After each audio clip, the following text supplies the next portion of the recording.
Capitol, where Acting FEMA Administrator David Richardson is getting ready to testify on improving FEMA's disaster response. Live coverage here on C-SPAN 3. Be permitted to sit with the subcommittee at today's hearing and ask questions without objection. So ordered. As a reminder, if members wish to insert a document into the record, please also email it to documentsti@mail.house.gov. With that in mind, the chair asks unanimous consent to enter into the record letters from NAMIC and the Western Governors Association without objection. So ordered.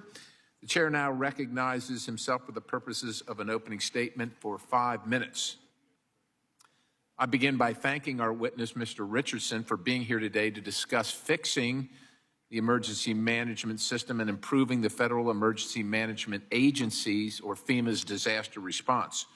Earlier this month, devastating flash floods hit Texas, causing a death toll of more than 130 people, including children, from a summer camp.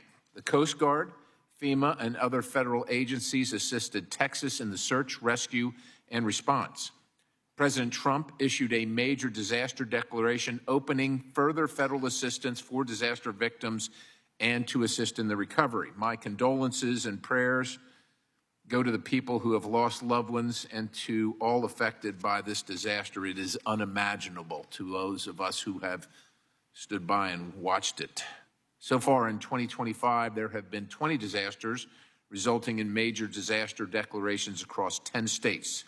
This does not account for emergency declarations and all the open disasters still on the books, going all the way back to Hurricane Katrina in 2005. I've said this before, I question the increasing role of the federal government in disasters, but when the federal government responds, it helps no one if assistance is slow, bureaucratic, and cumbersome. States should be the lead in preparing for, mitigating against, and responding to disasters. When the federal government does provide assistance, it should be fast, agile, and targeted in a way that's most effective. What I believe we can all agree on is this.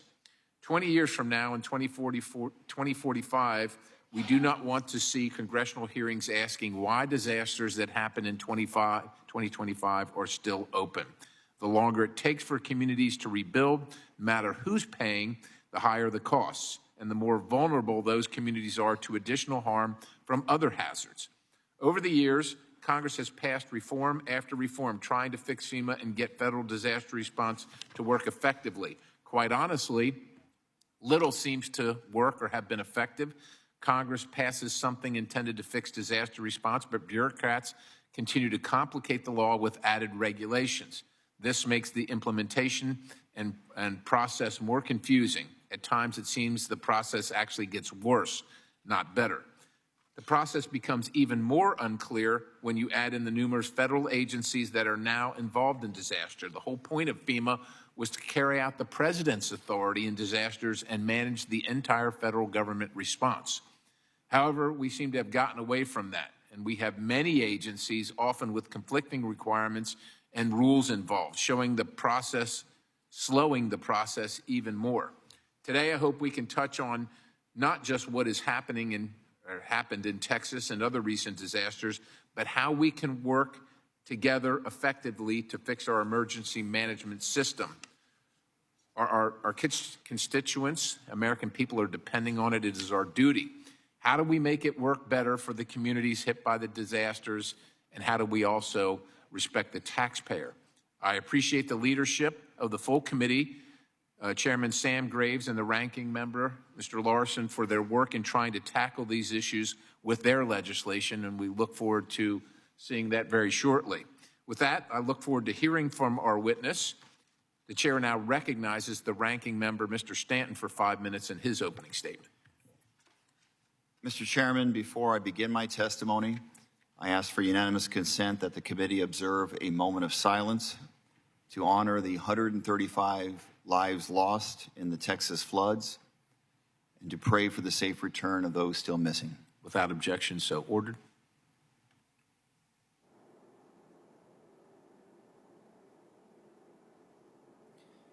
Thank you, Mr. Chairman. For the sake of time, I Ask unanimous consent to submit for the record news accounts corroborating the details I'm about to provide in my opening statement. Mr. Chairman, thank you for Without objection, so ordered. Mr. Chairman, thank you for holding this hearing and focusing our mission to the Federal Emergency Management Agency. Every Democrat on this panel accepts that challenge, and I hope we can work together in a bipartisan way to get this done. The news out of Texas is heartbreaking. On July 4th, flash floods swept through Kerrville and nearby communities, claiming 135 lives, including 37 children.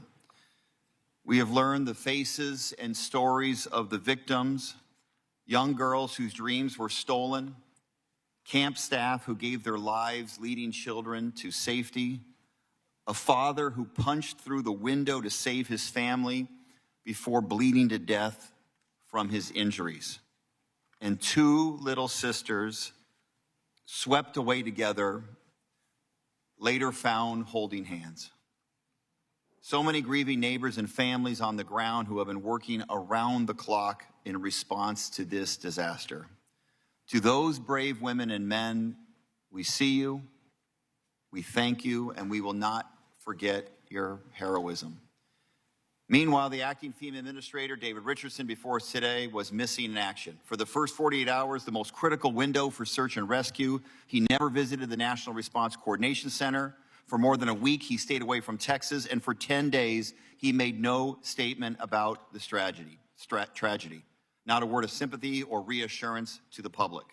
When he appeared finally in Texas on July 12th, it felt like a box-checking exercise to quiet his critics. He stayed only a few hours. But in his rush, Mr. Richardson failed to check the most important box, basic human decency. This tragedy forces some incredibly hard questions. Did the FEMA administrator fulfill his legal duty? Did he fulfill his moral duty? Did the administrator sitting before us do everything that he could to save lives? The FEMA administrator is the primary federal coordinator for disaster response. That means anticipating needs, acting proactively, moving resources swiftly, even without waiting for a specific state request. FEMA's own national response framework demands proactive search and rescue. These reforms were put into place after Hurricane Katrina, when federal failures cost lives. Yet nearly 20 years later, history has tragically repeated itself. Secretary Noem required her personal sign-off on every contract above $100,000. That bottleneck delayed urban search and rescue teams for more than 72 hours. By the time many urban search and rescue teams reached Texas, no one had been found alive for days. Days. On July 5th, less than 24 hours after the tragedy, FEMA's call center contract expired because of this $100,000 sign-off policy. The result? The vast majority of calls from survivors went unanswered. Families desperate for shelter and aid were met with silence. Can you imagine losing a family member, losing your home, and having your call go unanswered when you're looking for a lifeline? Yet on July 11th, with over 100 people still missing and search teams still working to find people, President Trump and Secretary Noem called it, quote, the best FEMA response ever, unquote. All while this administration was working to dismantle FEMA, the very agency whose workers were still risking their lives to save others. According to CNN, FEMA's search and rescue chief resigned in frustration over the Texas response. DHS bureaucratic hurdles cost his team critical time and likely lives. This committee has a duty to uncover why FEMA failed to meet its obligations and ensure no community ever faces these failures again. So I look forward to questioning Mr. Richardson about these stunning breakdowns in leadership and how we fix them. Thank you, Mr. Chairman. I yield back. Chair thanks the ranking member. The chair now recognizes the ranking member of the full committee, Mr. Larson, for 5 minutes for his opening statement. Thank you, Subcommittee Chair Perry and Ranking Member Stanton, for convening today's hearing on FEMA. The importance of this hearing can't be overstated with the recent tragedy in Texas, as it was a devastating reminder that disaster preparation and response is a life or death matter. To quote former FEMA Administrator Pete Gaynor, emergency management is locally executed, state managed, and federally supported. The system was created so the federal government can step in when local capacity and capability to respond to disasters has been overwhelmed. This is how emergency management has worked since President Carter created FEMA by executive order in 1979. And now the current administration has stated its desire to eliminate FEMA as it exists today and have states lead disaster response. But states already lead disaster response. That is how disaster response works. Dismantling FEMA does not empower states. It just slashes the federal safety net that serves as a backstop for critical phases of emergency management.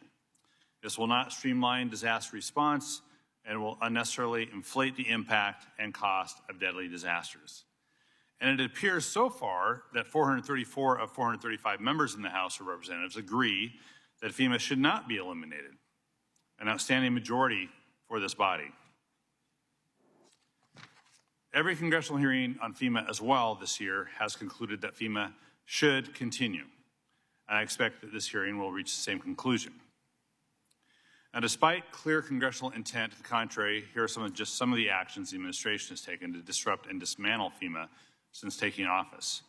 Allowing DOGE unlawful access to FEMA systems, including databases with disaster survivors' private information. Directed FEMA to eliminate all climate change-related activities and terminology. Fired 200 probationary workers and pressured over 2,000 more to quit or accept early retirement packages. Halted all FEMA work related to resilient building codes and construction standards, stopped enforcement of the federal flood risk management standard, putting taxpayers back on the hook to rebuild infrastructure that is likely to flood again, canceled FEMA's pre-disaster mitigation program, known as BRIC, despite clear evidence that these investments in mitigation pay for themselves many times over, ignored statutory deadlines to facilitate FEMA disaster preparedness grants, mandated a wasteful and inefficient manual review of all grant disbursements, freezing over $100 billion in payments, ordered every grant and contract over $100,000 to be personally approved by Secretary Noem before disbursement, and ended door-to-door canvassing to help survivors register for federal aid after disasters. Now, the culmination of these efforts paint a scary picture that this country is not ready for disaster season. In 2017, Hurricanes Harvey, Irma, and Maria stretched the system. A similar hurricane season this year would break the system. So after reading your testimony, Mr. Richardson, I'm glad to hear that we both agree that FEMA should exist. That's why I've worked with Chairman Graves to draft the Fixing Emergency Management for Americans Act, or the FEMA Act. Our bill will restore FEMA to being an independent cabinet-level agency, create a new public assistance program that gives incentives to states to prioritize resilience and rebuild quickly, improve FEMA's individual assistance program for disaster survivors by creating a universal application for federal assistance, making it easier for survivors to access resources for basic needs and housing, and restructure FEMA's mitigation programs to make funding accessible with greater speed and reliability. It does many other things, and it is based on bipartisan work of this committee and has bipartisan proposals from folks on this committee and off of this committee. We'll be introducing the bill this week after months of painstaking review and incorporation of stakeholder feedback. We're not waiting for a FEMA Review Council. We don't need to wait for a FEMA Review Council. We've been reviewing FEMA for a long time, and that's why the FEMA Act is getting introduced. So I look forward to moving this legislation through the committee and to the House floor before and hopefully having it passed by both houses of Congress and signed into law. That is the process of making major changes to federal government agencies. Today, we're going to have a serious discussion on the current state of the nation's disaster readiness posture, and there will be some tough questions, Mr. Richardson, but please don't think we're asking them because we want you or FEMA to fail.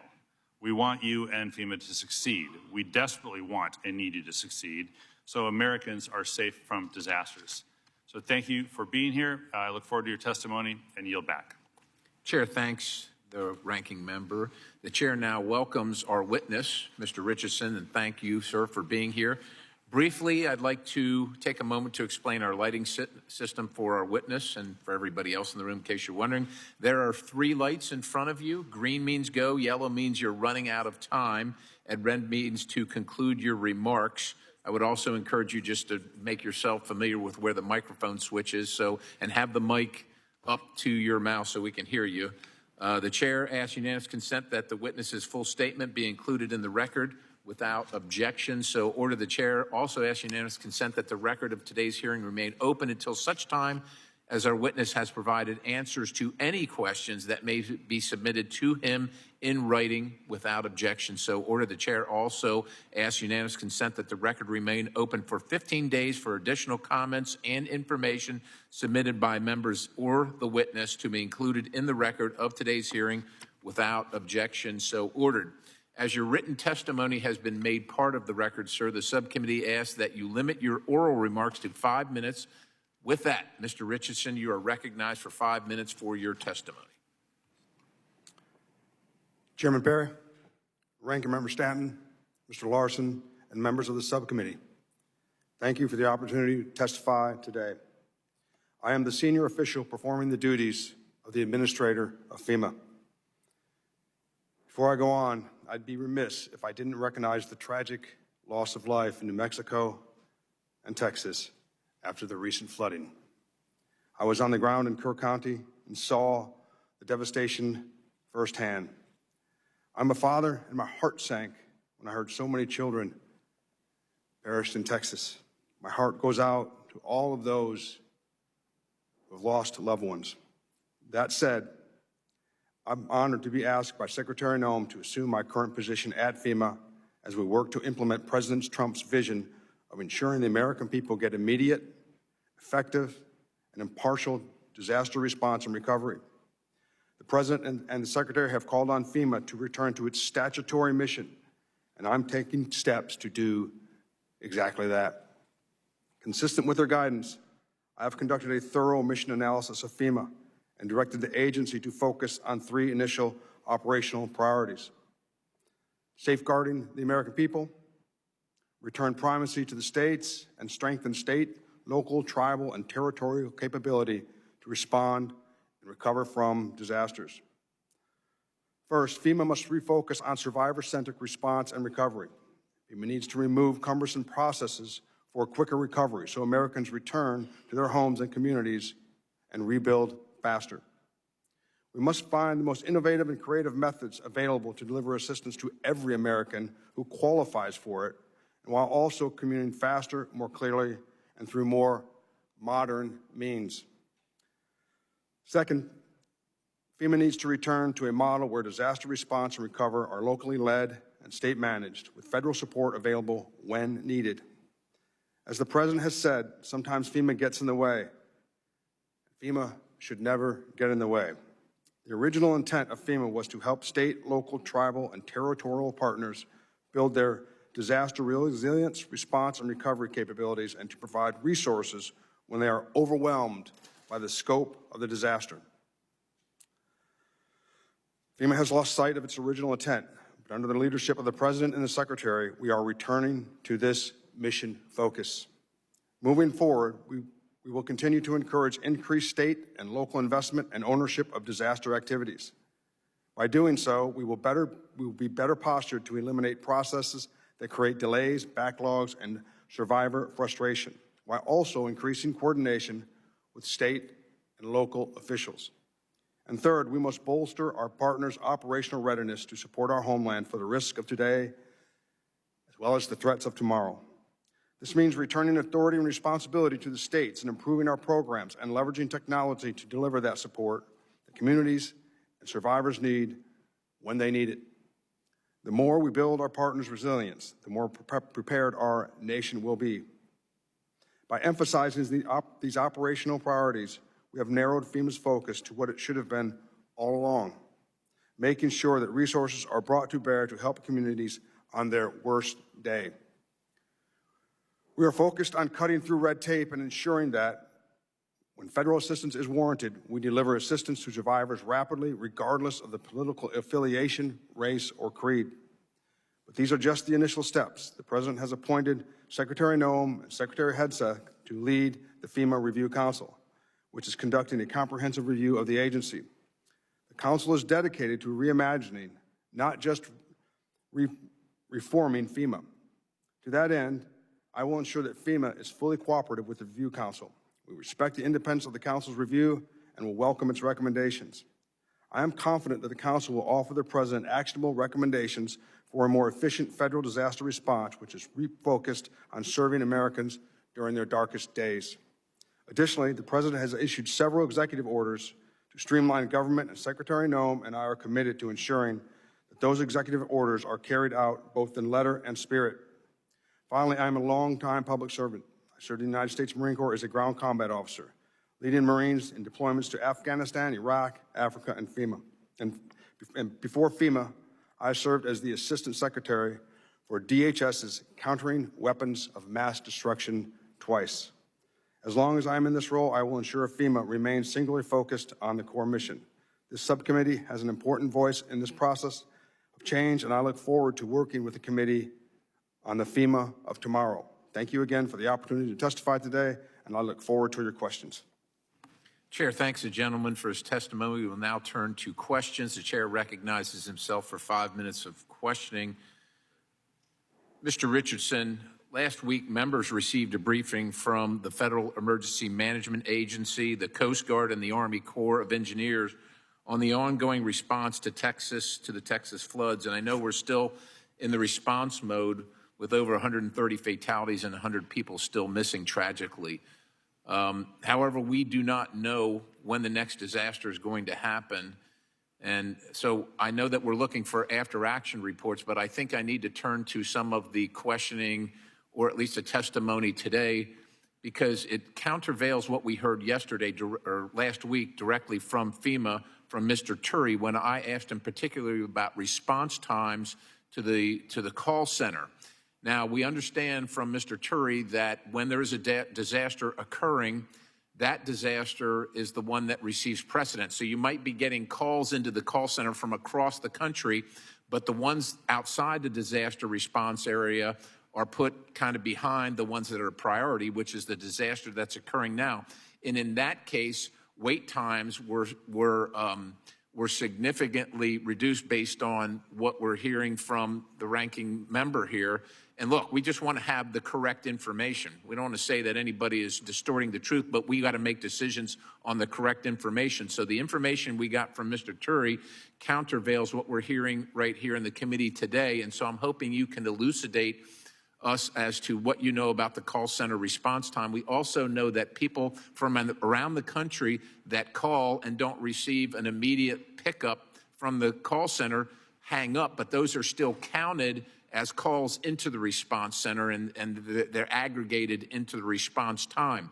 So can you, as well, we also heard that FEMA did not receive a request from the state until Monday. So there was no request prior to Monday for FEMA to get involved in the disaster response recovery effort. And so I'd like you to elucidate, if you could, any of that information that we received from Mr. Turi last week.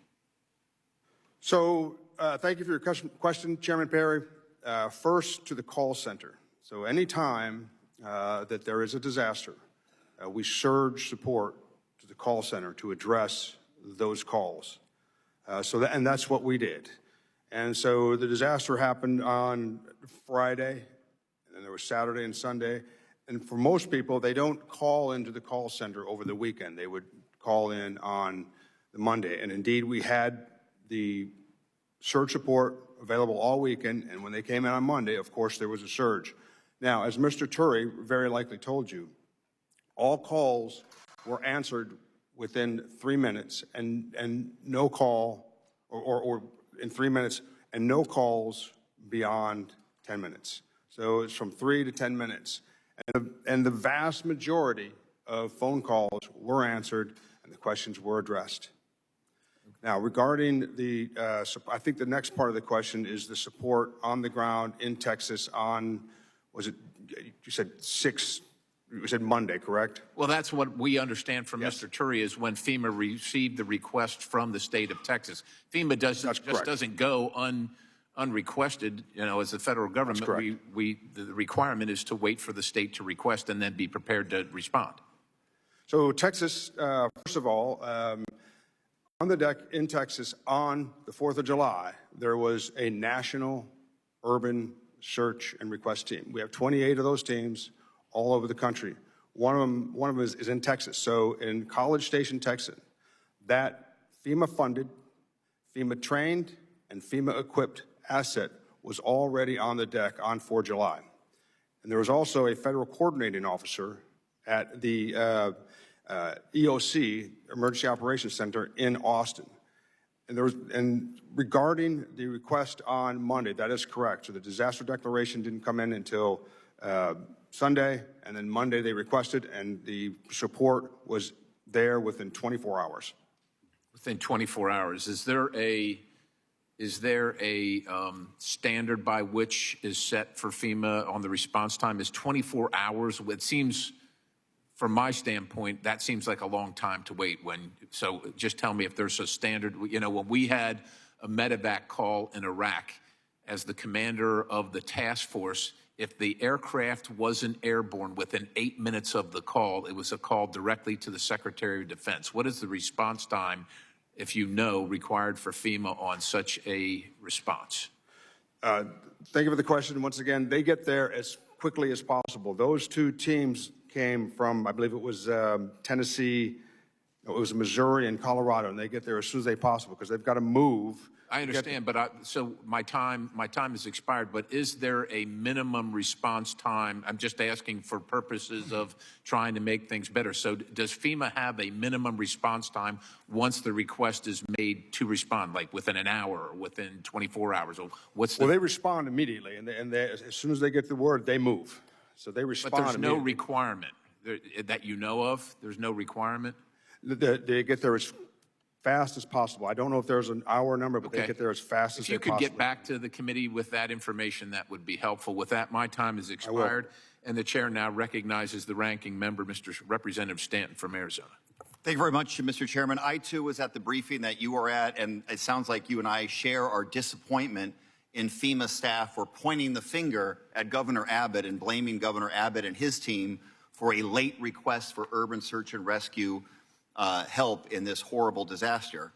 But as Mr. Richardson, I'm sure, knows, under federal law, under the National Response Framework, FEMA does not wait for a request from the local government. Under the National Response Framework, federal law requires FEMA to anticipate the needs of states in disasters, to coordinate proactively, and not to wait on the state's request for positioning resources. Mr. Richardson, were you aware that this is federal law for you to act proactively and not to wait for a request from Governor Abbott to pre-position resources? Thank you for the question, Mr. Stanton. The capability indeed was pre-positioned. And that's why I mentioned Texas Task Force 1. It was pre-positioned in Texas and ready to go. Once again, that's a federally trained, federally equipped, and they were. Mr. Richardson, I got to cut you off because I have a short time. You need to talk to your staff because your staff was pointing the finger at Governor Abbott and say the lack of urban search and rescue proactivity was based upon a late request from the governor's office. My belief, and it sounds like your belief, is that the requirement for you as the FEMA administrator is to anticipate, in light of the weather reports and how bad it was going to be, was to pre-position those urban search and rescue folks in advance. And I believe that FEMA has failed in that mission because there could have been a lot more urban search and rescue there later. They weren't there until 72 hours after the tragic incident. How many times have you met with President Trump since you've assumed this role? I have not met with President Trump. How many times have you spoken with President Trump one-on-one in your current capacity? I correspond with the president on a regular basis. Where were you on July 4th and July 5th of this year? On July 4th, I was on vacation. When did you return from your vacation? I returned the next day. So on July 5th, you returned to Washington, D.C.? I spent the entire vacation in my vehicle speaking on my phone to either the state of Texas or DHS, coordinating for the events in Texas. Were you on the first plane back to Washington then from your vacation? I was in my truck with my two boys and myself. I was in my truck. I remained in my truck the whole time. When did you first learn of Secretary Noem's $100,000 sign-off policy, and did you warn her or anyone at DHS about the potential for delays in FEMA's ability to respond as a result of that policy? The Secretary signs anything that comes across her desk nearly immediately without undue delay. And I never had a concern about the $100,000 memo, never concerned me. I've never seen it cause any undue delay. The $100,000 sign-off policy did not delay your ability to proactively put forward resources, urban search and rescue resources in place as soon as you knew about how bad the flood was. Under President Trump's leadership and Secretary Noem's leadership, their exceptional leadership, the support that was so critical to the people and the state of Texas on their worst day was on target, on time, and that is what they told me. Yeah. That's what the president said. That's what the secretary said. Texas got what they needed when they needed it. So your lack of visibility in the hours and days and even week after this horrific flood that cost so many lives is shocking. Secretary Noem was very present. You were not. Did President Trump, Secretary Noem, or any official at the White House direct you to stand down during this crisis? I was in constant communication with the state of Texas, DHS, and the White House, handling the disaster immediately when I found out. And I remained so for the entire time. Constant communication with the emergency manager in the state of Texas, NIMKID, as well as Region 6, as well as communication with the White House and Secretary Noem. I was on full duty, full time. Mr. Richardson, you were nowhere near Texas at the critical moments in the search and rescue, and you did not even show your face for more than a week after the flood. You are the administrator of this critical agency. You're the leader, but you did not lead as you are required to by federal law. But worse, you seem uninterested to learn what went wrong and how to respond better. Do the victims and survivors in Texas deserve an apology? What happened in Texas was an absolute tragedy. It's hard to fathom. I went to Texas. I flew over. It was an absolute tragedy. My heart goes out to the people in Texas. Yeah, I know that there was... That was intended as a yes or no question, and I'll appropriately take that as a no. Mr. Chairman, this wasn't just incompetence. It wasn't just indifference. It was both. And that deadly combination likely cost lives. I yield back. Gentleman's time has expired. The chair now recognizes Representative Vizell from Mississippi. Thank you, Mr. Chairman.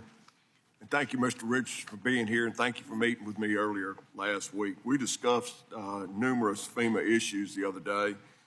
For years, the agency has struggled to respond effectively to disasters, both before and after they occur.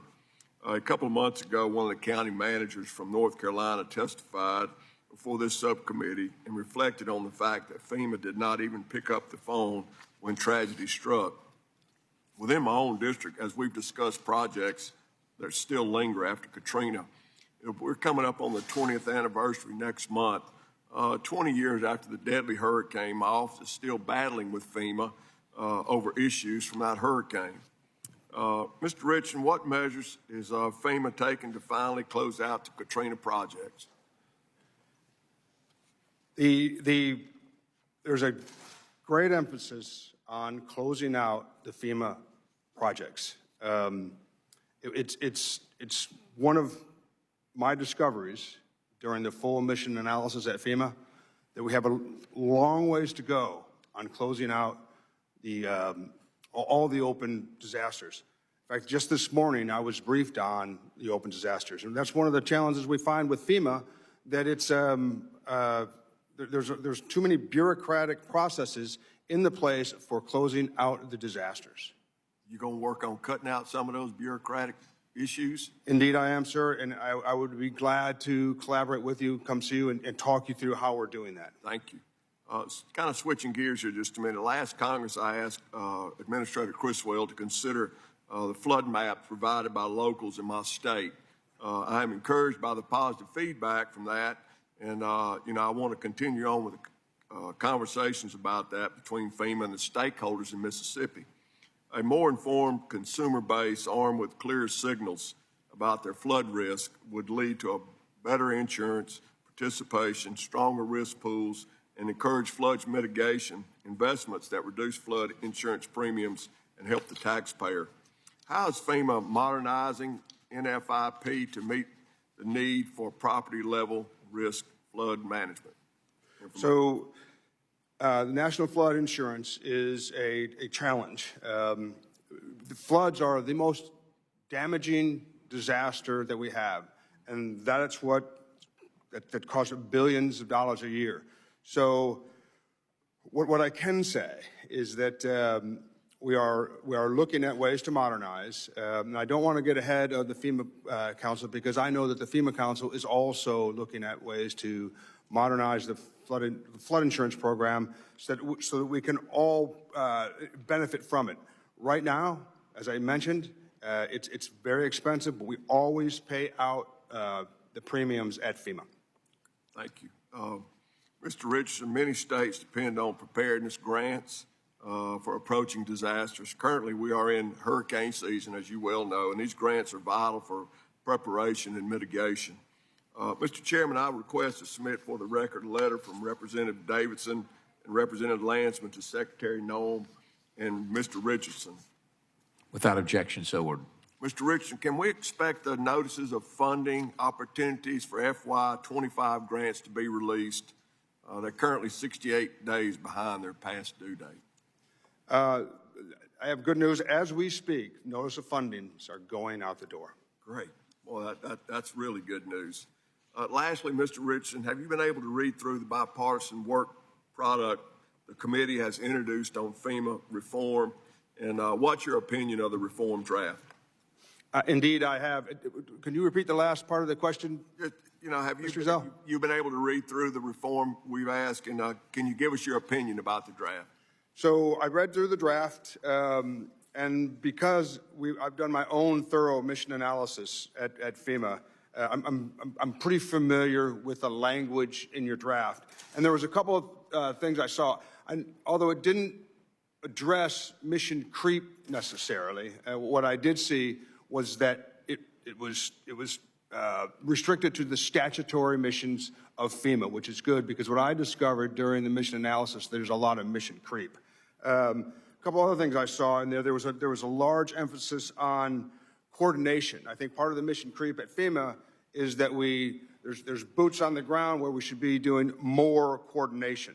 I do believe I saw something in there on continuity, which is outstanding, and then I think there could be better survivor interface, and that's also something that was in the draft language. Thank you, sir, and I appreciate you being here today. And Mr. Chairman, I yield back. Chair thanks the gentleman. The chair now recognizes the ranking member of the full committee, Representative Larson from Washington. Thank you, Mr. Chair. Mr. Richardson, your testimony says that you've been asked to, quote, return FEMA to its statutory mission, and you've mentioned that a couple times. So I have a list here compiled by the Congressional Research Service of the 518 actions that the law mandates FEMA needs to do. And currently, FEMA doesn't follow all these laws. It's 518 statutory missions. It's kind of a crazy question, but can you commit today that you'll fulfill the promise in your testimony to return FEMA to its statutory mission and implement all the mandates in this list? So the answer is, we did our own mission analysis at FEMA, which comes up with not far from the statutory tasks that you have there. And what we did, and I can commit to, is that we developed 8 mission essential tasks that we have to do by statute. We've only done the initial analysis, but what I can commit to is we, until otherwise directed, will continue to carry out the mission essential tasks for the federal emergency. Well, I think it's fair to say that there are probably 8 categories of missions. I don't think FEMA only does 8 things, and I think that what these 518 actions that are in law says FEMA has to do that are your mandates are worth going over. So I want to be sure we enter this in the record, Mr. Chair. Mr. Chair, I'll take care of it.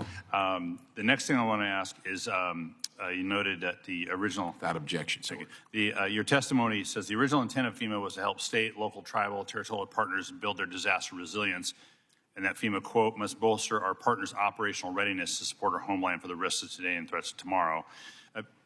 Here's the thing.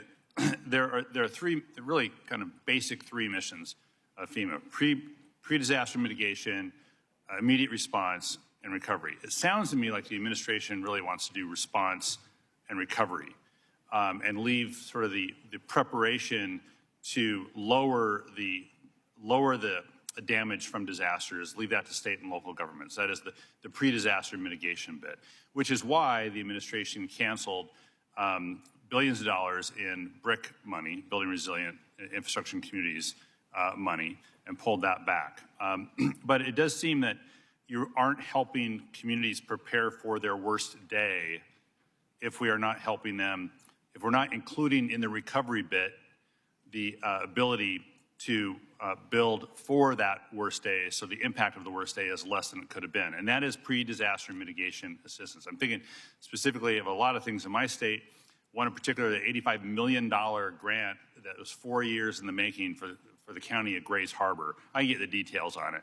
But this is not a county that is going to find $85 million under, in the couch cushions to be able to do that work. And there are places all over the country that need federal assistance for pre-disaster mitigation in order to prepare for the likelihood that something's coming in the future. Could be floods in my area, could be earthquakes in my area, could be wildfires and so on. But the administration is sort of saying, no, states and locals, you need to do that when they don't have the money to do that. We're the backstop. We need to be helping states and locals prepare for this and paying for this with appropriate review so that the disaster we respond to is less than it could have been. And so, I mean, do you think that FEMA has no responsibility to help local governments and state governments prepare for that worst day? Because that's what it sounds like. What I think is that I believe you're referring to mitigation, correct? Yeah. Okay. Yeah. What I believe and what FEMA believes is mitigation is very important, and I think you know what the return on investment for Absolutely. 7 to 1 or mitigation. It's like 7 to 1 or 6 to 1. I don't really remember. However, under Secretary Noem's outstanding leadership, as well as the President's outstanding leadership, what FEMA is responsible to ensure there is proper oversight of the grant funding for mitigation. Well, here's the point on it, and I appreciate that. I don't think their leadership's been outstanding on that, and that's my job to be critical and to be complimentary when both circumstances avail themselves to that. But on pre-disaster mitigation, on helping communities prepare, I don't think they've done outstanding leadership. They've actually cut the money to zero to help our state and local governments prepare for that worst day, so the worst day is less than it would have been. And we may not have been specific in the FEMA Act to include that. We're looking at changes to make as part of the FEMA Act. It doesn't mean we're against disaster mitigation assistance, because we already have that. What you're all choosing to do is to not do what you can do. Now, the law doesn't say you have to fund the BRIC program. It authorizes you to fund the BRIC program, DRF. But not funding the BRIC program is actually making the worst day the actual really the worst day, as opposed to investing in ensuring the worst day is less than it could have been. I just really got to hit home on that, and we're really going to push hard on you all, the administration, so that their leadership can be outstanding. I want it to be outstanding. I don't think it is right now. I'll yield back. Gentleman's time has expired. The chair now recognizes Representative Kennedy. Thank you, Mr. Chair. Thank you, Mr. Richardson, for being here. I wanted to start off with a disaster that's unfolding in the state of Utah right now, a fire that currently is, the Deer Creek fire has burned more than 17,000 acres, and we have over 580 firefighters and personnel on the line right now in the state of Utah. There's helicopters, dozers, and engines that are backing up these individuals trying to help with that. But I want to recognize their courage and thank FEMA for stepping in to help early with a fire management assistant grant. That's really important to us, and that federal support actually can make all the difference as we deal with the wildfires, not only in the state of Utah, but throughout the West. That said, serious challenges remain. In 2024. Utah expected to spend $12 million on wildfire suppression, and instead, we spent $28 million by late August. And FMAG reimbursements from previous fire seasons are still delayed for us, leaving the state to front the costs. Thanks to your leadership in the Utah State Legislature, we're now operating with a unified wildfire suppression fund that supports prevention and post-fire recovery. It's a forward-looking state-led model that gives Utah the flexibility to act quickly and invest wisely. Utah needs federal partners who help us move faster, not slow us down in these circumstances. I have a few questions regarding that. So the first question is, working with the Utah legislature, we've got this wildfire suppression fund that is designed to manage all phases before, during, and after the fire. How is FEMA supporting that kind of state-led model, especially for major incidents like the Deer Creek fire and smaller fires like Amelia and Rye Draw? Thank you for your question. So the way we manage that is not only through FEMA, but also through the FEMA, the regional administrator, and they work very closely with the states on those issues. I am very aware, my heart goes out to the people of Nevada of the fires. I get briefed on that nearly every day, so I see them. And so that's kind of how we handle that normally at the regional level. And the regional managers, they'll contact me, we're in close communication, and we work through any issues that happen. But no, that generally happens at the regional level, which is it's how it should be, because that is the closest to the state. Good. Thank you very much for that. As to these reimbursements, the assistance grants reimbursements, Utah is still waiting for FMAG payments from past fire seasons. What is FEMA doing to speed that up to help these states that have spent a lot of money to suppress these wildfires, often that are on federal lands? So you're asking me how we're speeding up the FMAG process? How do we speed up the FMAG process? So I'm not real familiar with exactly how we do the FMAG. What I like to do is go back to my office and see exactly how it's done, and then we'll bring to you some recommendations. Yeah, and anything we can do to help with that, with recommendations on your part or our part. The reality is this is in the state, but the federal lands are often implicated, which leads me to my final question. If I have any time remaining, I'll yield that to my chair. But the Deer Creek fire currently is crossing county and state lines as well as tribal lands. And what systems is FEMA using to support real-time coordination as we deal with various jurisdictions associated with these fires, which don't respect boundaries? So are you asking me what technology we're using? Technology or methods that we'll use as these fires cross various jurisdictions, including state lines, county lines, and tribal lands. Once again, I'm going to have to get back with my staff, and I'll circle back with you. Please do. Thank you very much. I don't know the exact answer to that. Mr. Chair, I'll yield time to you if I've got about a minute left, so please. Chair, thanks the gentleman. Mr. Richardson, in previous questioning, it was implied that FEMA is, I think, uncaring. And many of us on either side of the aisle here have certainly plenty of, I think, justified criticism of FEMA. But in regard to the Texas fire or Texas flood and the search and rescue effort, is my understanding in the briefing last week that the governor requested the Coast Guard, indeed close by, one unit located in Houston. Neither unit could get to the site of the flooding and actually do search and rescue or recovery operations due to weather. And as a matter of fact, one of the members of the Coast Guard has been highly decorated for his actions on the ground there.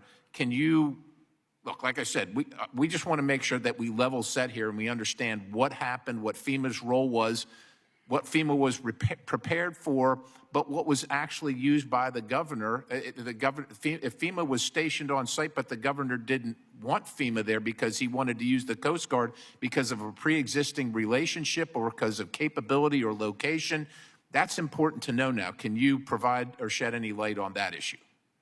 Definitely, and thank you for the question. So let's back up. So from the second that I found out about the horrible disaster in Texas, what I was doing was coordinating, okay, from where I was coordinating to ensure that these assets were being applied to the disaster.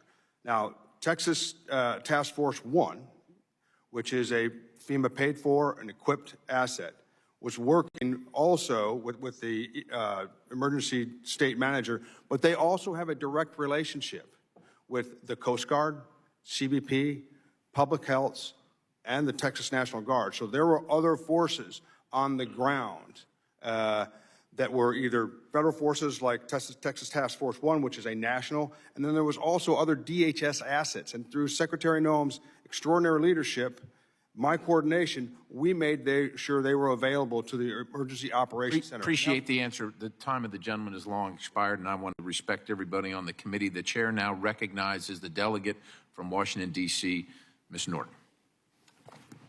Thank you, Mr. Chairman. Mr. Richardson, the Potomac River is the only source of drinking water for the nation's capital, which I represent. The Army Corps of Engineers produces the drinking water for the nation's capital, and the Army Corps only has 1 day of backup water supply. This poses a significant risk to the residents of the nation's capital, the operations of the federal government, national security, and regional economy. What steps, if any, has the Federal Emergency Management Agency taken to prepare for the possibility that the Potomac River could become unusable for drinking water at any moment, whether through man-made or natural events?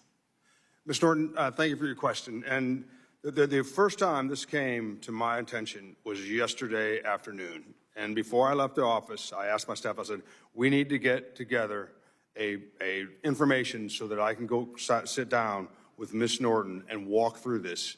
And we need to know all the issues. So if you would allow me to come and talk you through this and figure out how we're going to address this, I would appreciate it. Very much. I'd appreciate your coming. Do you believe that human activity, particularly the burning of fossil fuels, is the primary cause of climate change? Thank you for the question, Ms. Norton. What I believe is, you know, I'm the sitting in the chair of the FEMA administrator. What I believe that we will address disasters regardless of their origin. Well, do you believe that the frequency and severity of natural disasters in the United States are increasing? What I believe is, regardless of whether they're increasing or not, that the FEMA is there to assist the American public, the nation, in disaster response and recover, regardless of the origin or regardless of the frequency. Thank you very much, and I yield back. Chair thanks the gentlewoman. Chair now recognizes the gentleman from Texas, Representative Babbitt. Thank you, Mr. Chairman. I appreciate it. And also thank you, Administrator Richardson, not only for being here, but also for your service as a Marine. Thank you so much. The tragic events that took place during the flood in the heart of the Texas Hill Country has shaken us all very, very deeply. But for me and many families in my district, this hit pretty close to home. The Hill Country is home to Camp Mystic, Camp Stewart, Camp Waldemar, Heart of the Hills, many other ones, cherished summer camps. The children at these camps were heavily impacted by the flooding. My family's connection to these camps spans generations. As a matter of fact, my father-in-law, my brother-in-law were there in the 30s and 60s. I was a teenage counselor myself in the 60s. My own granddaughter had just returned from Camp Mystic's first term earlier this summer, and another one of my granddaughters was planning on attending Camp Mystic as well in the second term, but unfortunately, or should I say fortunately, she had a torn meniscus and we had to cancel. I've had 4 grandsons attend Camp Stewart just a few miles down the road, and there are so many more people not related necessarily by blood, but who feel like family to me. It was a cultural thing that went for many, many generations. The entire state mourns the loss of longtime camp director Jane Ragsdale, a woman who poured her heart into shaping generations of young lives, including my own daughters and granddaughters. No words can really truly capture the grief and heartbreak that so many of us feel, but we owe it to these families and future generations to ensure that this never happens again. We must learn everything we can from this tragedy. We must act. And that's why the House Science Committee, which I chair, will be conducting a thorough review of the circumstances surrounding this event. And it's also why reauthorization of the Weather Act must prioritize improving weather communication, strengthening coordination with local officials, and accelerating technological innovation. Communities must have every single advantage when severe weather hits.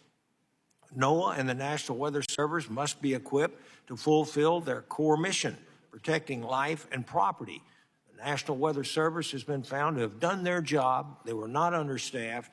The truth of the matter is they did what they needed to do. Administrator Richardson, as you know, heavy rains and flash floods are not uncommon in Texas, especially in my own district over on the east side of the state, where we've had 7 disaster declarations in 10 years. But the scale and suddenness of this particular event in Kerr County, Texas, demand urgent attention. And here on the Transportation and Infrastructure Committee, where we work closely with FEMA on long-term planning and disaster mitigation, I look forward to working with you and your team to identify gaps, streamline interagency communications, and support smart, data-driven solutions, whether it's investing in flood mapping, modernizing warning systems, or expanding public education. We've got to work together to prevent another tragedy. This flood has changed lives forever. We owe it to every single family, camper, counselor, first responder to make sure that their pain leads to progress. I don't have, well, I've got a little time left, so I want to ask you, I have a question. What steps will FEMA take to ensure that something like this will never happen again? And how can we in Congress support your efforts to strengthen preparedness and response capabilities? Thank you for your question.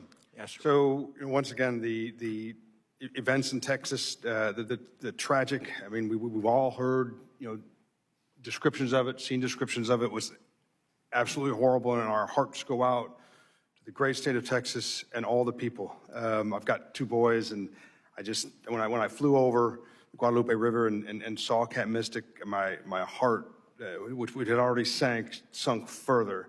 So, and this is how we kind of work this. This is locally led, state managed, and federally supported. So what we do is we work as closely as we can with the emergency managers in Texas and the local communities, and through mitigation grants and resilience and those type of efforts, we work with them to build the best emergency management system we can have. And as you saw in Texas, under the Secretary's leadership and the President's leadership, it worked very, very well.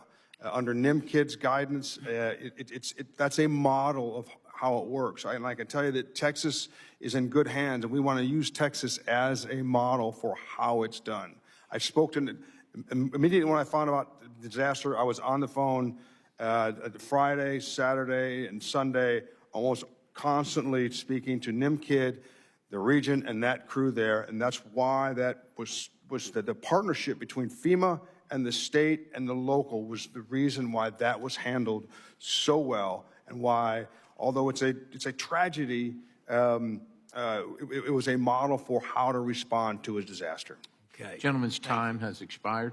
Thank you, Mr. Chairman. I yield back. Thanks, the gentleman. The chair now recognizes Representative Friedman from California. Thank you, Mr. Richardson, for being here today. I represent parts of Los Angeles, which of course was devastated by huge mega fires recently. Very appreciative of FEMA's efforts on the ground. What we've discovered is that currently FEMA bars providing assistance to disaster victims who've received individual charitable donations, like through their church or through a GoFundMe page. They're finding that FEMA is deducting that amount. So I introduced a bill, Don't Penalize Victims Act, to ensure that charitable donations are not considered a duplication of benefits by FEMA.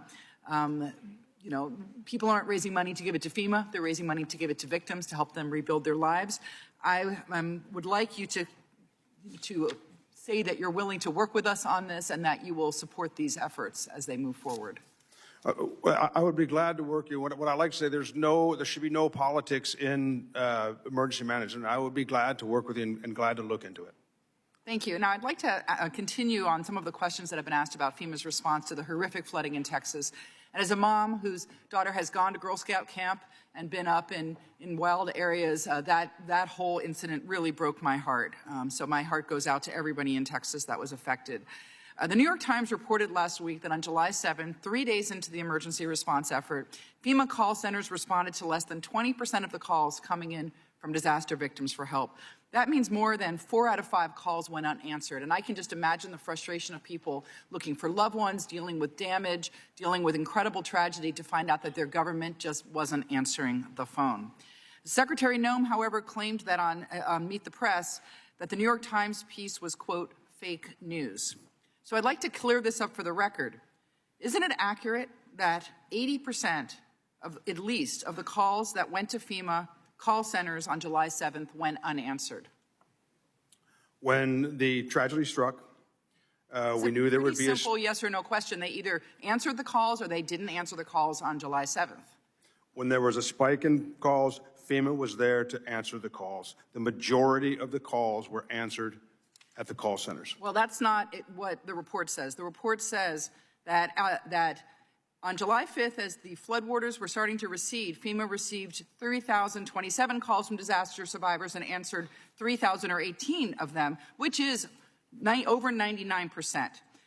Contractors with 4 call center companies answered the vast majority of the calls. That evening, however, Ms. Noem did not renew the contracts with those 4 companies, and hundreds of contractors were fired, according to the documents and the person briefed on the matter. The next day, July 6th, FEMA received 2,363 calls and answered 846, or roughly 35.8%, according to those documents. And on Monday, July 7th, the agency fielded 16,419 calls and answered 2,613 of them, which is only 15.9%. That's shown by official documents. And FEMA officials were incredibly frustrated by the lapse in those contracts and that it was taking days for Ms. Noem to act. A little while ago, you said that part of your job you felt was to remove, you called them bureaucratic, closing out bureaucratic procedures. To me, having someone, one person only, having to sign off on every contract of $100,000 or more is the definition of bureaucracy. And in this case, it led to thousands of victims not having their calls answered by their government. Their government wasn't there when they reached out for help in their darkest hour. So are those numbers fake? Are you telling me that those are fake numbers, or are they verifiable, and did Ms. Noem misspeak when she said that it was fake news? What I can tell you is the vast majority of phone calls were answered. There was never a lapse in the contract. Secretary Noem, under her leadership, she's concerned about due diligence and making sure the American people get what they deserve. So in your mind, tax dollars. 15.9% of calls being answered is the vast majority? So is that the benchmark now we're looking for FEMA to answer their calls? 15%, or in one case, 35% in a day, in the middle of this disaster, this huge disaster?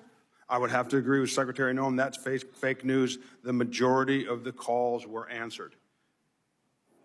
There was never a lapse in contract. Well, that is absolutely not what the reports from these companies from the disaster says. They give specific numbers of calls that went unanswered, and I don't see how you can deny these reports, but I will yield my time back. Chair, thanks, gentlelady. The chair now recognizes Representative Onder from the state of Missouri. Thank you, Mr. Chairman. Thank you, Mr. Richardson, for being here with us today. Missouri experienced severe storms and flash flooding earlier this year on May 23rd, and we didn't receive a disaster declaration until last night. My constituents were frustrated by how long it takes to get temporary housing and debris removal assistance support from FEMA. Why does it take so long to make these determinations, and what's being done to cut the time to get help in these situations? So when the determinations come in, we review them. We work with the regions primarily. As far as specifics of each one of the declarations, I would like to get back to you, and I'll go back home, I'll look into it, I'll figure it out, and I'll come back to you and give you any specific details, because I think you're looking for specific information on a certain declaration, correct? Yeah, or what is the process of issuing these declarations? The declarations come in, there's a set of criteria, and then we make a recommendation on that criteria. Once again, it's eligibility based. So there's criteria, and we have to take a look at the criteria and make sure. For example, from the first second I found out about the horrific events in Texas, I got on the phone, I was speaking to the emergency manager there, and we were talking about how the declaration was going to come in, how it was going to be crafted. So there's some pre-work that's done right in the middle of the disaster normally, and then there's some administrative work that needs to be done at the regional level, and then it comes to FEMA. So, but it's normally worked out very early if they meet the criteria or not, because we all kind of have a pretty good idea what it is, and then we got to get it down on paper. And that's what I spent a lot of time on the 4th of July, well, really the 4th and the 5th with NIM Kid, because theirs came in, I believe it was just after midnight on Sunday, so it came in very quickly from Texas. And then the criteria, we took it, and we turned that around within just a couple hours. Very good. And you emphasize the need to cut red tape and remove cumbersome processes to speed up disaster recovery. Can you walk us through specific internal FEMA policies or procedures that you have streamlined to speed up delivery of assistance? Yeah, so one of the things that I recognized immediately, and part of it was from being the Assistant Secretary at CWMD prior, part of it was doing mission analysis. What I discovered is there were 3 or 4 contract shops around FEMA. So we consolidated that, okay? Because that makes it a lot faster. If you consolidate, you've got the same people, you're keeping track. And then the other thing we do is we make sure that we've got a team that tees those contracts up for me to sign. And we have certain ones that have to come to me. So what we've done is we've reduced the number of hands, so to speak, that touch those. We also consolidated so we know where they all are all exactly. So it's actually working pretty good now, and that's what we've done.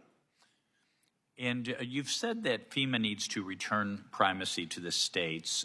For states like Missouri, what would that look like?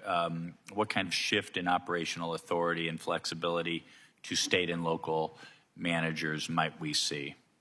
Well, it wouldn't necessarily be, it probably has to do more with training and coordination. So the coordination is the key piece, how the coordination is done. One of the challenges that FEMA has is when the region comes into the state, even though we run TTXs all the time, I think I was involved in at least 7 or 8 TTXs all the way from Guam to the Virgin Islands. And one of the things I talked to the folks in the after action about was what gaps in capability they had. So if the states can become, adept at identifying their gaps, and if they can communicate that to the region, that is part of it. So they know what their shortfalls are. They've pre-identified them so that we can pre-position assets. That's the key. And once again, states like Texas are kind of a model, and they did that very well, as demonstrated in the events of the flood. Very good. Thank you. I yield back. Chair thanks the gentleman. The chair now recognizes Representative Figures. Thank you, Mr. Chair, and thank you, Mr. Richardson, for being here with us today. I represent the 2nd Congressional District of Alabama, which begins in Mobile. It's where I'm from, where I was born, where I was raised. And with the exception of probably Congressman Ezell, I don't know, from Mississippi, I don't know that there's another member on this committee that's actually been through more FEMA-responded disasters from hurricanes throughout the entirety of my life. So it's important to me that FEMA is ready, is prepared, because it's not a matter of if we get hit by a hurricane. It's a matter of when we get hit and how severe the damage will be and what FEMA's role will have to be in responding to that. We are approaching the 20-year anniversary of Katrina, and a lot of focus on Katrina is is on New Orleans, but there was an entire realm of the east side of that storm that decimated parts of Mississippi and Alabama as well. And so this is a time where people are focused on some negative history as it relates to FEMA and FEMA's response. And as I sit here, the question that I just have to ask, because if we get hit by a hurricane or when we get hit by a hurricane, and fortunately there's not a bad response, but if there is a bad response from FEMA, I don't want to sit here and the answer is I'm sorry. I don't want you to be sorry. I want you to be careful. I want you to be prepared. I want you to be ready. So in light of what just happened in Texas, where, a family of 5 from Mobile, a grandfather, a grandmother, their son, his wife, and their 5-year-old daughter were camping there in the hill country, and all of them, with the exception of their son, died. And so this is something that is resonating in my district right now. And I'm in no way insinuating that was FEMA's fault, but what lessons have you learned in the response to Texas that you will apply going forward, particularly through this hurricane season? Thank you for your question. So a lesson learned from Texas and is essentially how Texas had forces pre-positioned. For example, there are 28 national urban SAR units. One of them was in Texas. And it's not that it's a lesson learned, but what we did is we confirmed how effective that is. And under Secretary Noem's leadership, we also confirmed how effective it was for the Emergency Operations Center in Texas to be able to communicate with CBP as well as Coast Guard. So all those DHS assets were already there. So pre-positioning is something that we've confirmed is a solid practice. And I think one of my lessons learned, and I think this is an important one, obviously communication. NIMKID and I were in communication. I was in communication with Secretary Noem, coordination, pre-positioning, planning. But the lesson that I particularly learned was personal relationships.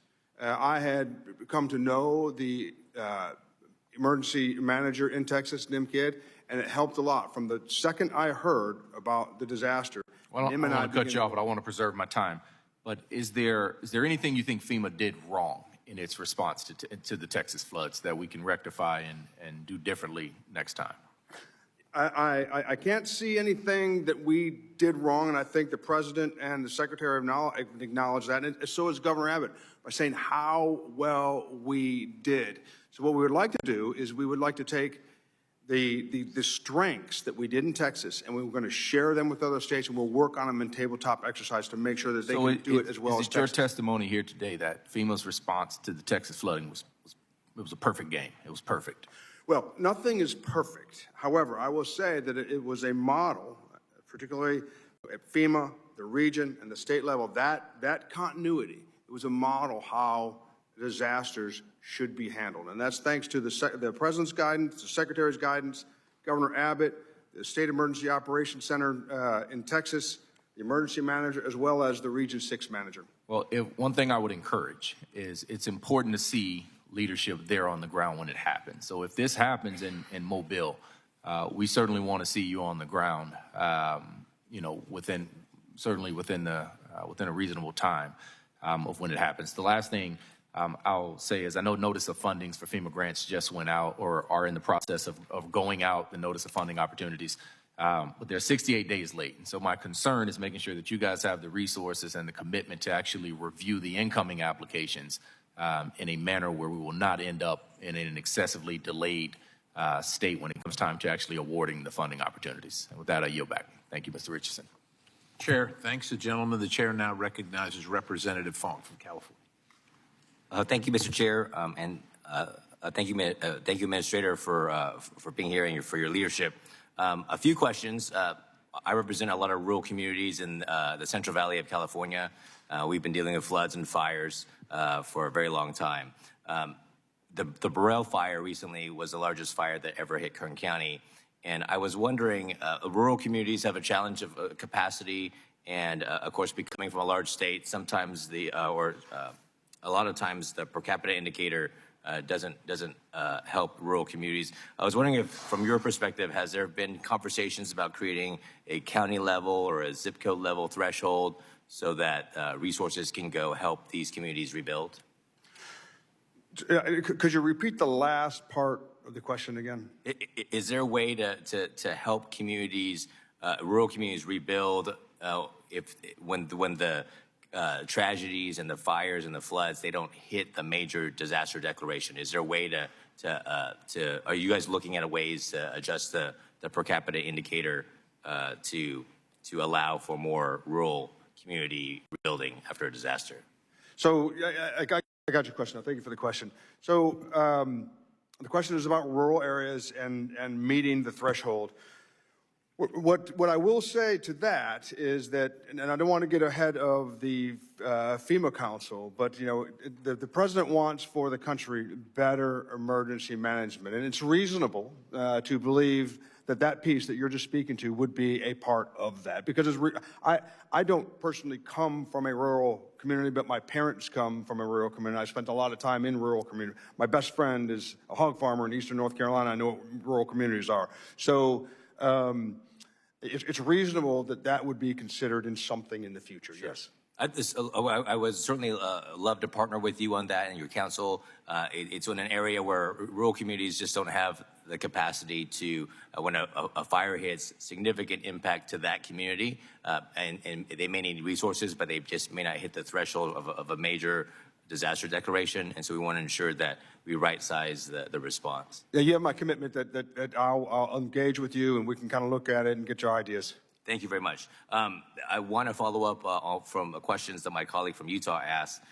We also dealt with floods. My community in Tulare County had to endure and kind of front a lot of the resources to help rebuild. FEMA has somewhat, before you, more of a complicated, complex assistance, work through the complexity of the assistance programs.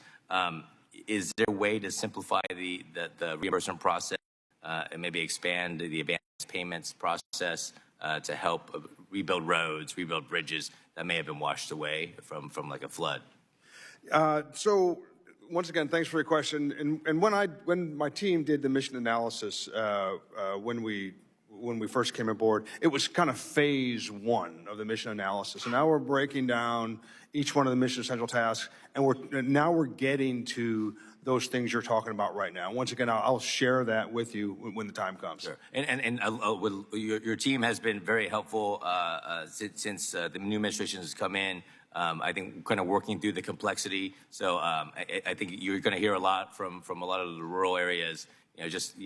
Small communities, they don't have the technical assistance capacity to work through everything, and the back and forth constantly adds a layer of bureaucracy that maybe we can cut through.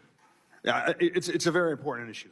And then in terms of incentivizing investments to mitigate before disaster strikes, has FEMA and your team looked at how to better incentivize investments in areas of limited resources? We are working on that now. This will be part of the discussion, the wider discussion that we can have, if you give me some time on that. Perfect. And I would just want to extend an invitation for you to come to my community. We'd roll out the red carpet for you if you ever come to California. And with that, I'll eat back. I would love to come. Chair thanks the gentleman. The chair now recognizes the gentleman from California, Mr. Garamendi. Thank you, Mr. Chairman. This committee has for a long time been concerned about FEMA, the way it runs and operates. There have been major efforts by the committee as a whole and by the subcommittee. I'm thinking back on much of the work done by Mr. Graves before he left Congress. Going forward, the question of whether FEMA is going to survive or not remains open. In the first week in office, President Trump talked openly about getting rid of FEMA. In March, Secretary Noem said we're going to eliminate FEMA. In June, Trump said FEMA could be eliminated as soon as December, saying he wanted to wean off FEMA and bring it back to the state level. It's not just those words, which are not fake news, by the way. It's also what has actually happened. A third of the staff at FEMA has been eliminated in the DOGE process. So there's serious concerns, at least by me, and I suspect by other members of the committee, about the future of FEMA. Is it even going to exist? Can you commit to us today that FEMA will exist in the future, will be able to carry out its functions under the law and under the needs of this nation? Or do you not know? Thank you for the question. What I can commit to is that the president wants a better emergency management for the American people, and that's a noble goal. The president's a noble man, and that's what he wants. He wants a better emergency management capability. Does that mean FEMA is gone and there'll be something new and different?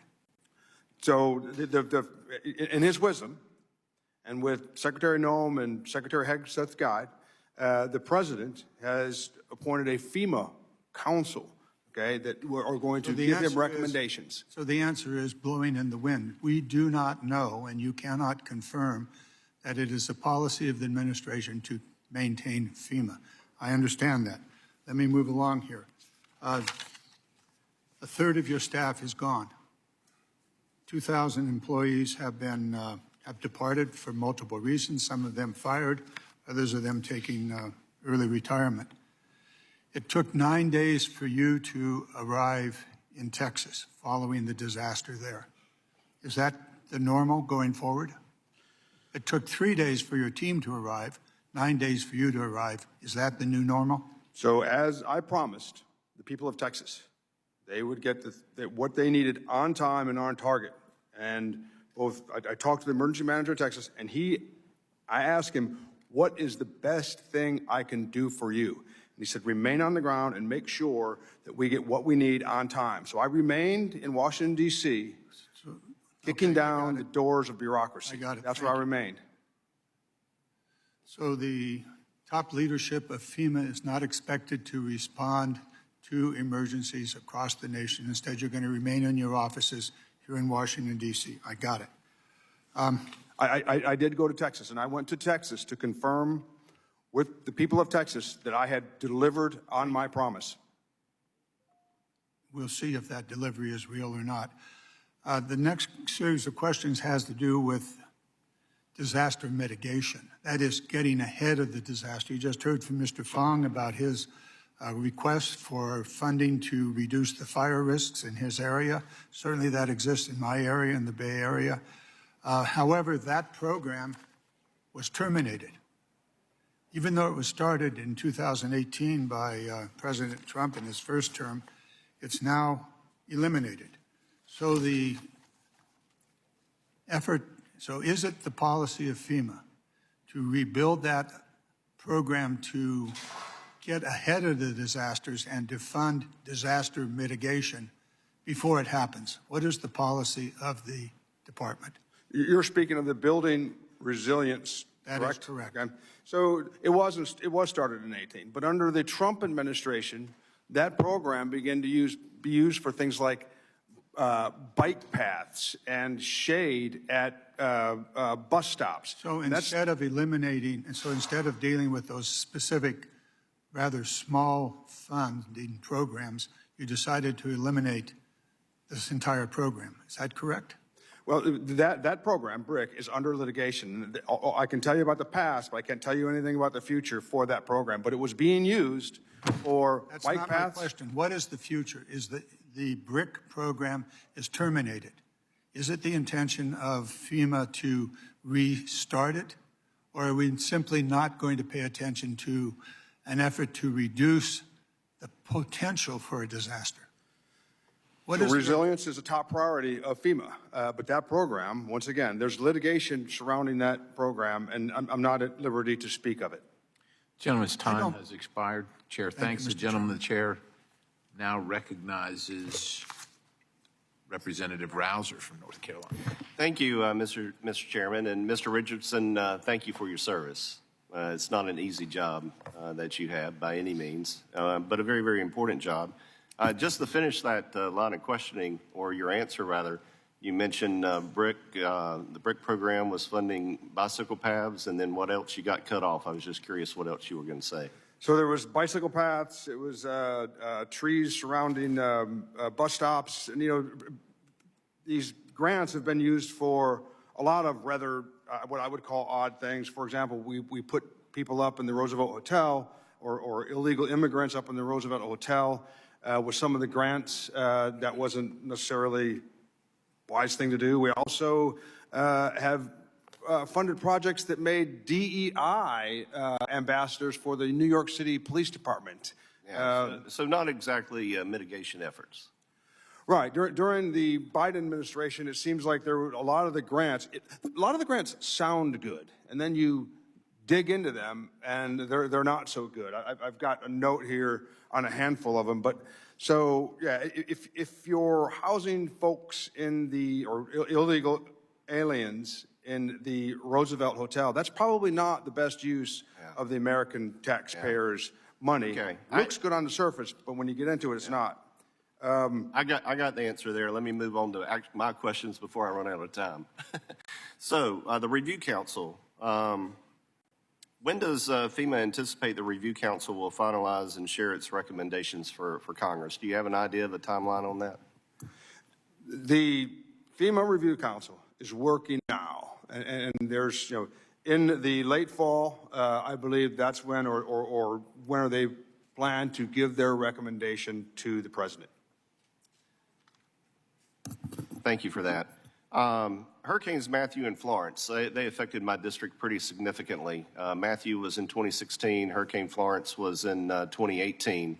In 2018, Brock Long was the administrator. And I have to say, in both of those storms, the FEMA response was very, very good. But we still have, those cases are still open. They've not yet closed. In other words, there's still need there. And there's still reimbursement that's waiting to be signed, or I'm not sure where it is in the bureaucratic process. And of course, those storms were 7 and 9 years ago, respectively. Or let me just put it this way: can you get me a report on exactly what's left to be finished up on as it relates to those two storms? Not right now, but soon after this hearing, when you can. Yeah, thank you for the question. Each day I get a snapshot of the open disaster claims, and it's shocking to see how many of them are still open. And no doubt, we need to reduce the number of open declarations. And yes, I can get back with you. I'd be happy to get back with you on that. Yeah, is that an issue of resources or administrative time, or what is the holdup there, or regulatory burden of some sort? My gut feeling is it's just how it's developed over time. Probably at one point, a handful of people, touched it, and by this point, there's many more people than necessary to touch that. Okay, one last thing. Hurricane Helene didn't hit my district, but it did hit my friend and colleague Chuck Edwards and Virginia Fox really, really hard. Their districts in western North Carolina. Obviously, you have every storm is different. Every locale is different. In western North Carolina, you have a lot of private roads. FEMA traditionally doesn't help out with private roads, but if those private roads don't get rebuilt, you can't, get debris and other items that are necessary for recovery. And I think that's been one of the big issues for western North Carolina. Chuck Edwards had tried to get some clarifying language included as part of the CR. That didn't work out. But flexibility in terms of addressing need, because again, not every place is the same, I think is crucially important. Is that a line of thought that you all are pursuing at all? The question involves private roads, and thanks for the question again.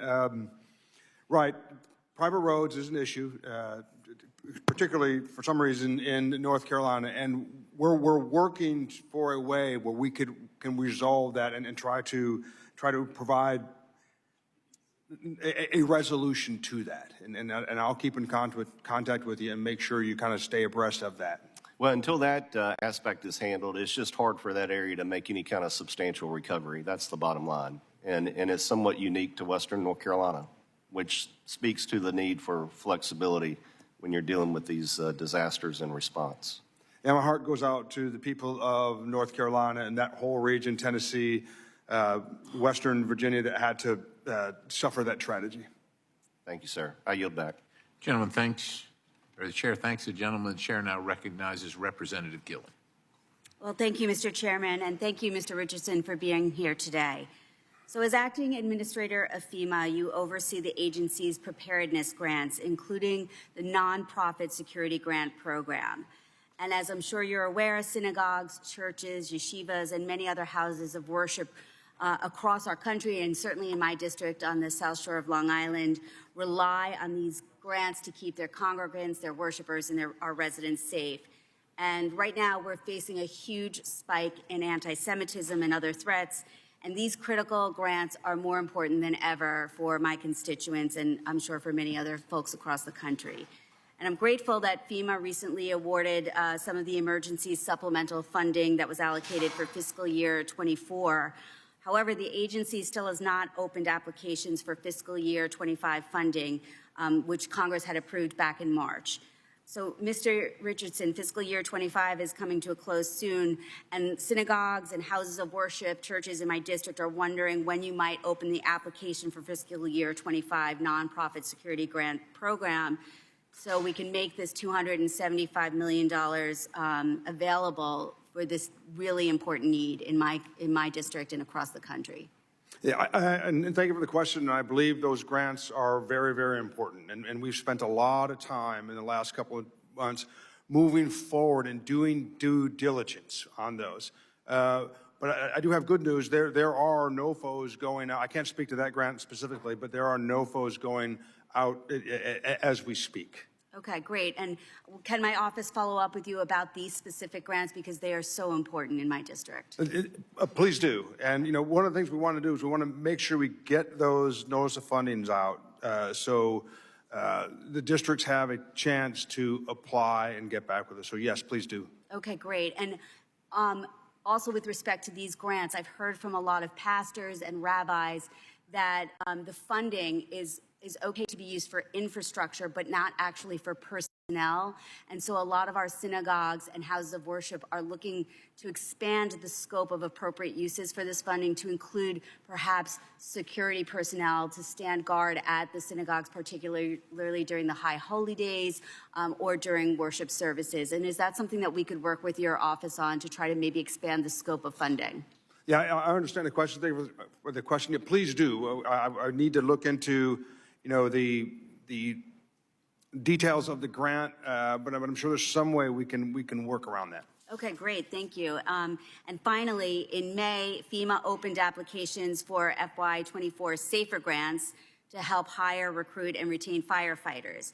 And I wrote to fire departments across my district encouraging them to apply for these grants.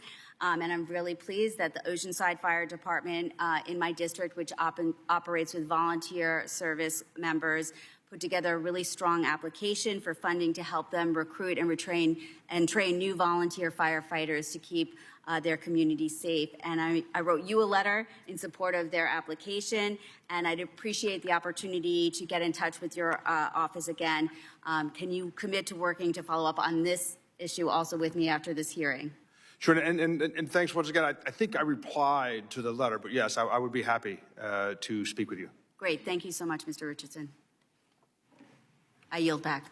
Chair thanks the gentlelady. The chair now recognizes Representative Kiley. Thank you, Mr. Chair. Thanks for being here today, Mr. Richardson. I'd like to talk with you briefly about a very simple action that the President and FEMA could take that would come at a relatively modest cost, would make an enormous difference for many people in my district, and would reverse an enormous wrong committed by President Joe Biden. It relates to the Calder Fire, which you might be familiar with. The Calder Fire was one of the biggest fires in California history. It was in 2021, and you might remember the images that were really surreal of the ski slopes that were on fire and were ablaze. The blaze came very close to actually destroying the entire town of South Tahoe, which I represent. Fortunately, there was legislation that had created a categorical exclusion for fire mitigation that had allowed for a fire break to be created, and we were able to stop it from going into South Tahoe. But folks in the community of Grizzly Flats were not so fortunate. Hundreds of homes there were destroyed in 2021. The fire was so massive that Joe Biden actually came and visited shortly after and did a tour in a helicopter. And then he made a promise to the victims in Grizzly Flat that he was going to help, that the federal government would support them. He said it was a federal responsibility. He then broke that promise. Joe Biden's FEMA denied individual assistance to the victims of the Calder Fire in Grizzly Flats on multiple occasions. I spoke with the president about it personally, and he said he wanted to correct the wrong. He never did. And so these folks now, several years later, many continue to suffer with the rebuilding process. Many are still just camped out in RVs or trailers on their property, and they still have not received the individual assistance that they're entitled to. So FEMA, under President Biden, as I mentioned, denied this multiple times. But the president has the authority to grant the assistance himself. And in fact, President Trump did this during his first term for multiple wildfires in California. So my question is this something that you might be able to look into and talk with the president about to finally get the victims of the fire in the Calder Fire, the victims in Grizzly Flats, the individual assistance they deserve? Yeah, I can go both ways on that. I can talk to, and thank you for the question. I can talk to Region 10, Bob Fenton, and I can also reach out to the White House, find out where the Delta is, and then get back to you with the potential way forward. I really appreciate that. And I think that, there's also room to look at the process by which these determinations are made within FEMA because, one of the things, for example, that they used in their analysis, even though there are bigger wildfires where folks have gotten the individual assistance, they, for example, looked at the income level in El Dorado County as a whole, which is where Grizzly Flats is. Even though Grizzly Flats itself is not by any stretch of the imagination a wealthy area, but they counted the overall median income of the county against the people who lost their homes within this particular jurisdiction. There's a lot of arbitrary things like that that just don't make sense. But at the end of the day, this is a promise that the President of the United States, Joe Biden, made to the people in our community, and then he broke that promise. And I'm really hopeful that the President, if he has the ability to do so, can right that wrong. I'll reach out to Region 9, I'll reach out to Region 10, and then I'll be able to get back with you. Thank you very much. Appreciate it. Yield back. Yield to the chair, in fact. I thank the gentleman.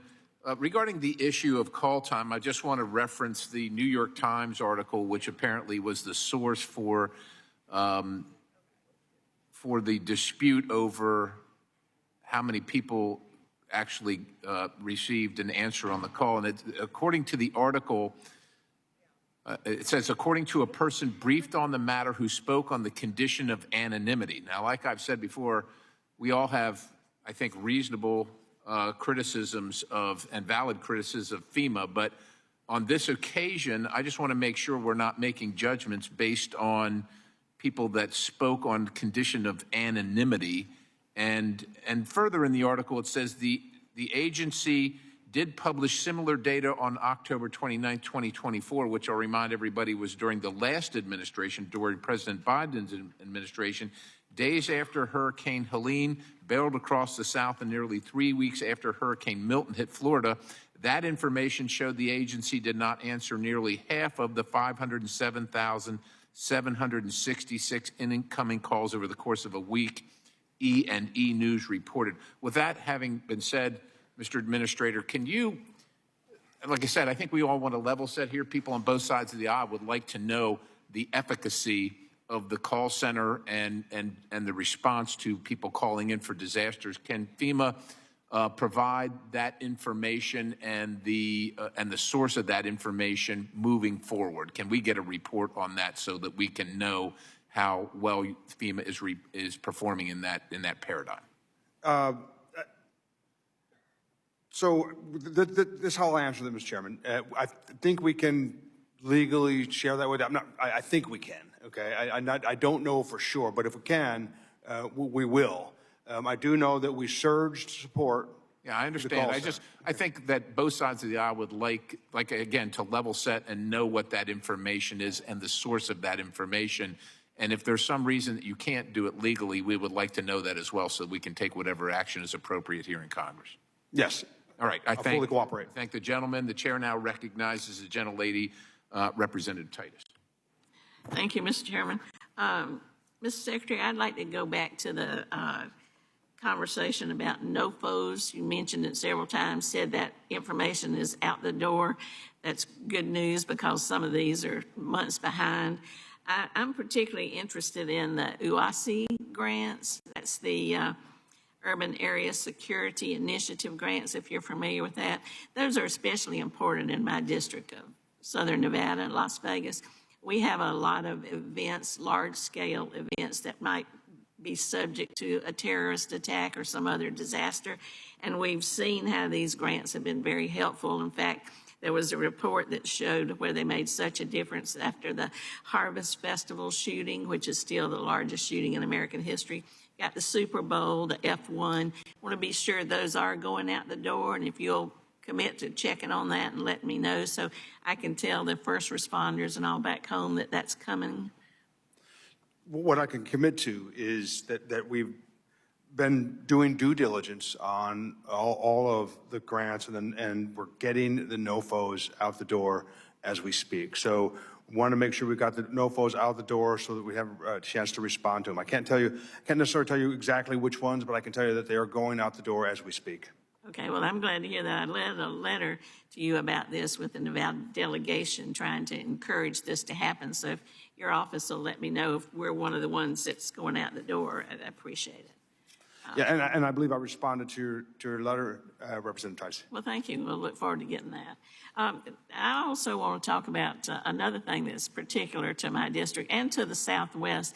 I wonder if you're aware of which weather condition causes the most death in the United States.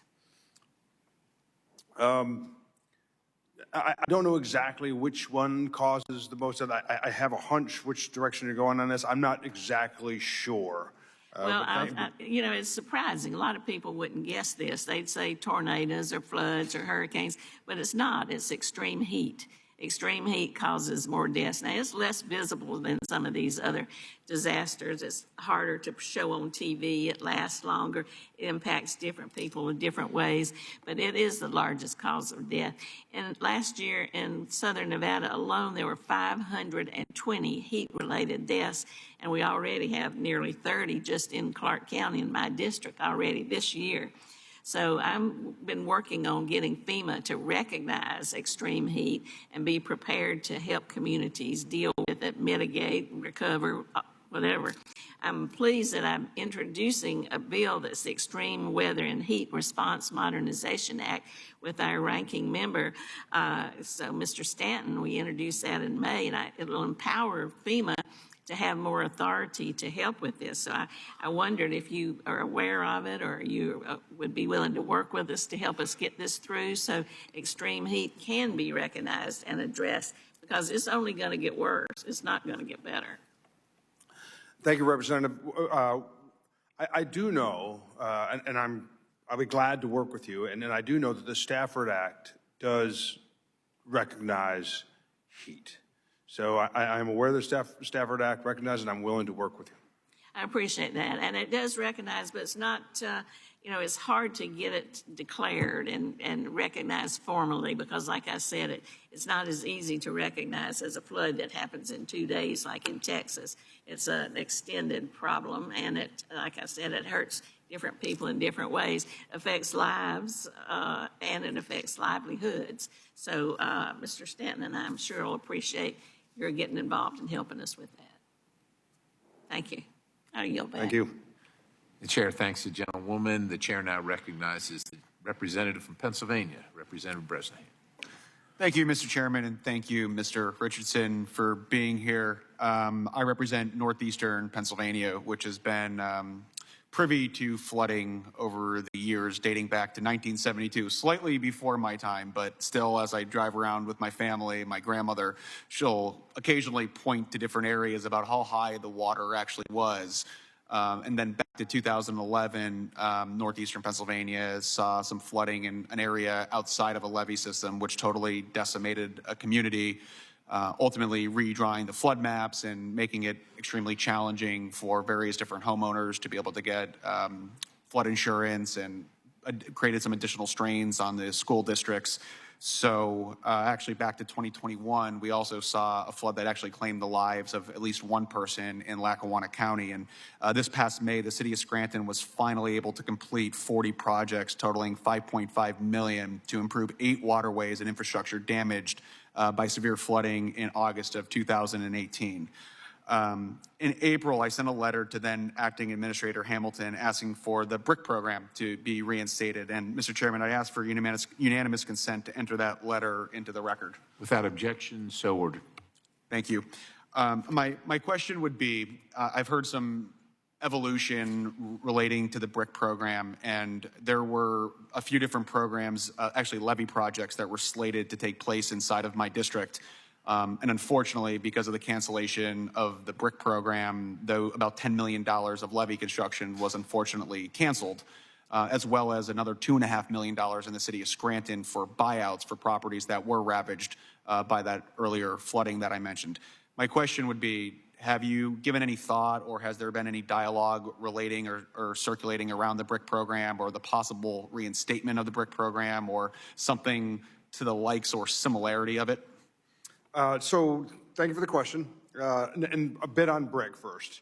As I think you might have alluded to, BRIC originally was during the 2018, during the Trump 45. And then it went into the Biden administration, and kind of BRIC went off the rails. And it went off the rails because we were funding things like bus stops and bike paths. So right now, it's under litigation. And what I can, so I can't really speak about, but what I can tell you is that resilience is a priority for me, and it's a priority for FEMA. So even though the BRIC program is under litigation, resilience is important and a top priority for me. And I would like to stay engaged with you on that regarding BRIC. Regarding resilience. Really appreciate that, and I'll use this as an opportunity to invite you to northeastern Pennsylvania and see some of the communities that have unfortunately suffered dire consequences because of flooding, where levees were never even projected. Some of these areas never even had received water in 1972 that ended up being decimated in 2011 just because of different dynamics and landscapes within side of the river. But I definitely want to continue to stay in touch, work together on some different systems and solutions for my community. So I appreciate you being here. I yield back. Chair thanks the gentleman. The chair now recognizes Representative Hall. Thank you, Mr. Chair, and thank you, Mr. Richardson, for joining us today. I represent the central and south coast of Oregon, very beautiful place, and my constituents have been pummeled by increasingly severe weather due to climate change. So whether it's fire or floods or heat domes or ice storm, these extreme weather events that we have not experienced before make it so that my communities and constituents had suffered greatly, and they aren't prepared. So I will echo my colleague, Mr. Garamendi, and my colleague from Pennsylvania in stressing the importance of the BRIC grant program. Because I agree with you. We have to make sure our tax dollars are used efficiently and well and not in a wasteful manner. But like Port Orford, this is a coastal rural community in Curry County, Oregon, that just had millions of dollars for water infrastructure upgrades eliminated, even though they had already been allocated. So they have to stop this project. That's not a bus stop. That's not DEI. This is absolutely critical. So I would I'd love to work with you to see how we can move forward, because now they're in limbo and there's just no other way for them to go forward without federal assistance. And I also would like to express my gratitude because last night FEMA approved public assistance of $9 million to address public infrastructure for damage that happens because of floods. But there's hundreds of families who are still waiting for federal support to put their lives back together. These people were advised not to get flood insurance because the areas had never flooded before. So the personal assistance, and even though it's like $800 to $2,000, my community, these communities are almost $20,000 less than the median income. That $800 to $2,000 make all the difference in the world for them to get their lives back on track. So we still have, I don't want to play a blame game. There is no administration that has handled FEMA well, none. It is inefficient. You have people that are traumatized that have to go through bureaucratic processes. I still have 200 people upriver from me that are out of their homes from the 2020 Labor Day fires. We are waiting for reimbursement from FEMA from 2020, 2021, and every year since then. And the process is bureaucratic. We're so worried about someone not stealing a penny that we make these traumatized people go through too much. So again, would love to work with you on how we can have this be more efficient and get aid directly to people and those tax dollars working. So I have two questions. It's been over 2 months since Oregon requested a disaster declaration for these floods. When can families expect a decision on individual assistance? And secondly, is FEMA still considering changes to the public assistance thresholds that would cut off support disasters like our floods in Oregon? Because that doesn't look like reform. It looks like an action that's going to like punch people while they're down. So those are my two questions. So thank you for the questions. And flooding, by the way, is, as you know, the most costly disaster that we have. Regarding the first question, which is, could you just summarize the two questions? I'm going to jot them down real quick. So, like, first question, how do we track and when can we expect a decision on individual assistance? We got the public assistance, but this individual assistance might, in the scope of a federal budget, look small, but it's massive, massive to my communities. So all the declarations have been cleared. I was briefed on that this morning, so they're all cleared at this point. So even for the individual assistance? Yeah, I believe so, but I was briefed on it this morning, so I do believe that they were cleared yesterday. And then, is FEMA still considering changes to the public assistance threshold that would cut off support for disasters like our floods, our fires, the ice storms? I mean, these are not things we have suffered from before, and they're kind of smaller areas, so we oftentimes just get overlooked. So and I understand the question. As we currently stand, they remain the same. However, the future of FEMA is going to be determined by the council. So that would be forthcoming depending on what the council decides to recommend to the president. And then finally, I will just say again, please do not throw the baby out with the bathwater. Do not eliminate and completely take out the BRIC programs, because they're really, really important work that's done, and we need those dollars. I get that we can disagree, or you can say that you don't think this is the way money should be spent, but water infrastructure and resilience are critical, and that is something in a bipartisan way we should agree that our federal dollars should be pointed towards. So thank you so much. Thank you. Chair thanks the gentlewoman. The chair now recognizes Representative Carbajal. Thank you, Mr. Chair. Thank you, Mr. Richardson, for being here. I want to start by reminding all of us why these federal dollars exist in the first place: to support the American people when they need it the most. These funds are meant to help communities prepare for the worst and respond quickly when disasters strike. Mr. Richardson, you say you stayed in Washington during a recent disaster to kick down the doors of bureaucracy. But for the Central Coast and for many communities across the country, FEMA delays in reimbursements have had real consequences.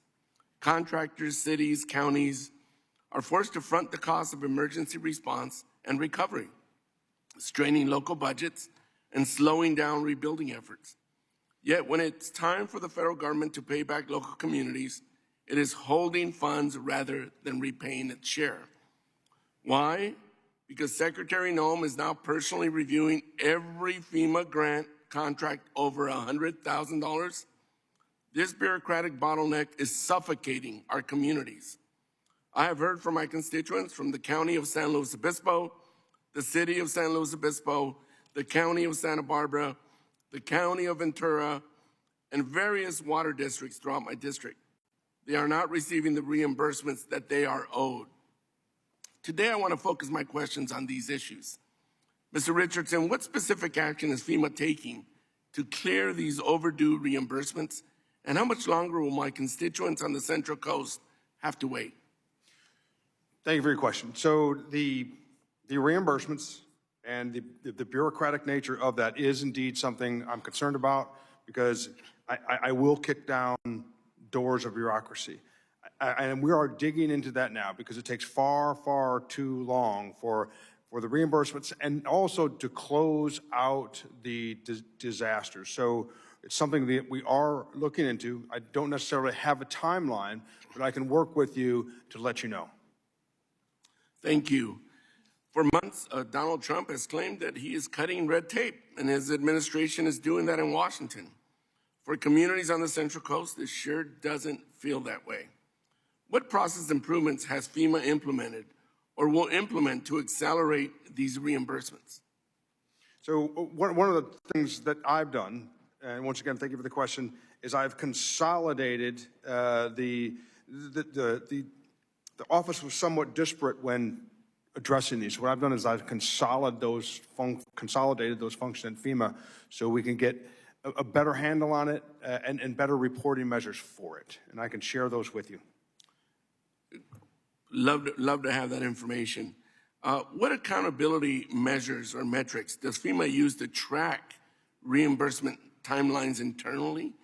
And would you commit to provide this committee and me a report on average processing times for reimbursement claims, especially for the Central Coast disasters over the past 2 years? What I can do is I can commit to looking into it and then getting hold of you and talking through it. Thank you very much. Mr. Chairman, I yield back. Chair thanks the gentleman. The chair is going to recognize the ranking member for a moment for a close. Thank you very much, Mr. Chair. I do have one final question for Mr. Richardson. Like you, the loss of life from the Texas flood haunts me. The pictures in my mind of people clinging to trees, some who were saved by Coast Guard or other heroes in this incident. But it haunts me that we could have had more urban search and rescue preposition in place. We could have saved more of those people who were clinging onto those trees but weren't able to hang on for long enough. You testified here today that you relied on the judgment of the Texas emergency management officials, including Texas pre-based urban search and rescue. But FEMA did not act to bring in preposition additional urban search and rescue. That was a choice. The choice was made not to preposition those additional search and rescue. In light of the fact that the lack of the greater number of urban search and rescues that could have saved more lives, do you still agree with President Trump's assessment that the response to the horrific Texas floods was, quote, the best FEMA response ever, unquote?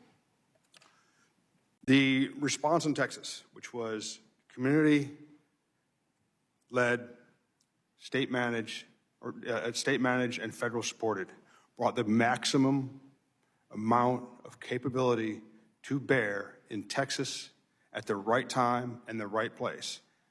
Through the Secretary's leadership, to the President's leadership, to my own leadership, to NIM Kids' leadership, to Region 6, we made that happen. And that is a model of how response should be done. The maximum capability. Remember, emergency management is not a pile-on sport. It's well coordinated, relies on personal relationships, it's got to be exercised beforehand, and all those things came together on Texas's worst day, and we all grieve for the state of Texas. All those things came together to show what President Trump and Secretary Noem called the best response ever. And I agree that it was an outstanding response, and the people of Texas deserved that outstanding response. And Texas emergency managers, Region 6, all did an outstanding job. Well, I will strongly disagree that all of the resources were brought to bear that could have been. I think it was a choice by FEMA to not fulfill their statutory responsibility to pre-position under the circumstances. I believe that likely cost lives in these circumstances. And I believe it's a shame that you will state that this was the, quote, best FEMA response ever. I yield back. Chair, thanks the gentleman. And just again, once to level set, let's make sure we understand definitionally what pre-positioning means and why it occurs. And in this instance, flood warnings happen all across the country on a regular basis, and FEMA doesn't pre-position to every flood warning it gets because they would pre-position literally 365 days a year or just about something close to that. That having been said, with fast-moving disasters like the one that occurred in Texas, it is not like a hurricane, which you can track, you can anticipate landfall or the location of the disaster to pre-position assets. And so definitionally, we need to just make sure, again, level setting what the expectation is here. Again, there are plenty of reasons to be critical of FEMA, and those criticisms are justified in many cases, but definitionally, we must understand and recognize what the limit of the expectations are, and in this case, what pre-positioning is for and what it's all about. That having been said, I thank the gentleman. The gentleman does yield back. Are there further questions from any members of the subcommittee who have not been recognized? Seeing none. That concludes our hearing for today. I'd like to thank the witness for his testimony. This subcommittee now stands adjourned.